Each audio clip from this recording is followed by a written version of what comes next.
நம்மளுக்கு சின்னதாக ஏதோ ஒரு பிரச்சனை வந்துட்டாலே உடனே எனக்கு உடம்பு சரியில்லை அப்படின்னு சொல்லிடுறோம். நல்லா கவனிச்சு பாருங்கள், உங்கள் உடம்புல அப்படி என்ன பிரச்சனை இருக்குது. இன்னும் ஒரு 2 செகண்ட் பாஸ் பண்ணிவிட்டு நீங்கள் உங்கள் உடம்புல அப்படி என்ன பிரச்சனை இருக்குதுன்னு கவுண்ட் பண்ணுங்கள். அந்த மொத்த பிரச்சனையுமே 10 விரலுக்குள்ளே தான் அடங்கும். நல்லா கவனிச்சு பாருங்கள். மொத்தமே உங்களுக்கு எனக்கு அது சரியில்லை, கால் சரியில்லை, கால் வலிக்குது, வயிறு வலிக்குது, தலை வலிக்குது, 1008 பிரச்சனை இல்லை, வேறு ஏதாவது டிசீஸாகவே இருக்கட்டுமே, இது எல்லாத்தையுமே கவுண்ட் பண்ணி பார்த்தீங்கன்னா 10 விரலுக்குள்ளே தான் அடங்கும். ஆனால் உங்ககிட்ட இருக்கக்கூடிய ஆரோக்கியமான உடல் உறுப்புகள் என்னென்ன இருக்குது? உங்கள் கண்ணு நல்லா தெரியுதா? ஏன் இப்போ நான் பேசுகிறது உங்களால் தெளிவாக கேட்க முடியுது?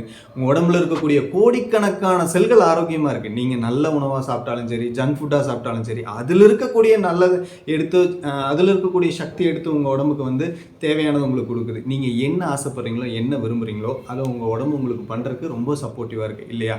அப்படி உங்கள் உடம்பு உங்களுக்கு என்ன நல்லது பண்ணுது, இதை கவனித்து பாருங்கள். கவனிச்சிங்க அப்படின்னா கண்டிப்பாக கீழே கமெண்ட் செக்ஷனில் கமெண்ட் பண்ணுங்கள். திரும்பவும் அடுத்த வீடியோவில் பார்க்கலாம். பாய்.